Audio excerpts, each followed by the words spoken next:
अवध ओझा का एक दिलचस्प किस्सा सामने आया है। उन्होंने कहा, बाबा शेर से लड़ गए थे, लेकिन मैं कैसरगंज से क्यों नहीं लड़ पाया, इसकी कहानी अलग है। और यही कहानी आज राजनीति में चर्चा का विषय बन गई है। आइए पूरा किस्सा समझते हैं। कैसरगंज का नाम आते ही एक ही चेहरा सामने आता है, बृजभूषण शरण सिंह, जो इस इलाके की राजनीति पर दर्शकों से प्रभाव रखते आए हैं। उनका मजबूत संगठन, गांव में गहरी पकड़, रेसलिंग कम्युनिटी से सपोर्ट और उनका विवादों में रहना, ये सब मिलकर उन्हें कैसरगंज का एक हार्डकोर प्लेयर बनाता है। इसी वजह से यह चुनाव लड़ना आसान नहीं होता।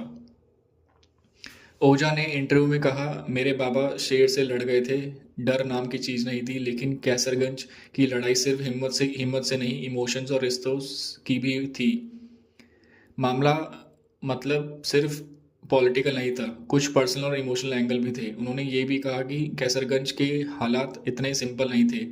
कुछ लोग चाहते थे कि वो मैदान में उतरे, पर कुछ अपने ही लोग अपोज कर रहे थे। परिवार की राय भी स्प्लिट थी, यानी डिसीजन सिर्फ साहस का नहीं, पूरी डायनामिक समझकर लिया गया फैसला था।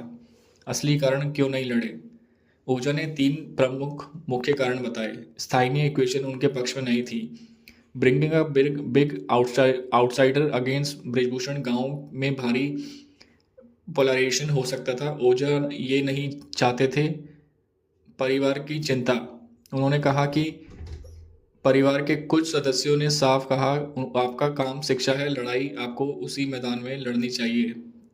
तीसरा पॉइंट, चुनाव सिर्फ सिंबॉलिक नहीं होता। ओझा ने कहा कि लोग उन्हें केवल सिंबॉलिक फेस ना बना दे। अगर वो उतरते और टीम सपोर्ट नहीं करती तो इस लड़ाई का कोई मतलब नहीं रह जाता। उनका कहना था, मैं सिर्फ नाम लिखने नहीं आया था, जीतने या बदलने के लिए उतरता। अब ग्राउंड रियलिटी बैलेंस में नहीं दिखा तो उन्होंने पीछे हटने का फैसला लिया।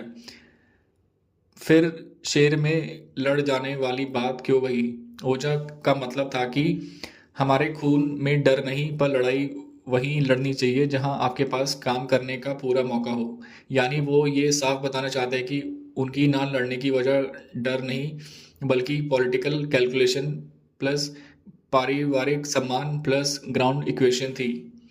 तो कुल मिलाकर अवैध ओझा कैसरगंज से इसलिए नहीं लड़े क्योंकि ये लड़ाई सिर्फ ताकत की नहीं, बल्कि रणनीति, परिवार और लोकल डायनेमिक्स की थी। अब बड़ा सवाल, क्या ओझा भविष्य में किसी दूसरी सीट से चुनाव लड़ सकते हैं, या ये आने वाले समय बताएगा। आप क्या सोचते हैं, क्या ओझा को इस बार लड़ना चाहिए था? कमेंट में बताइए।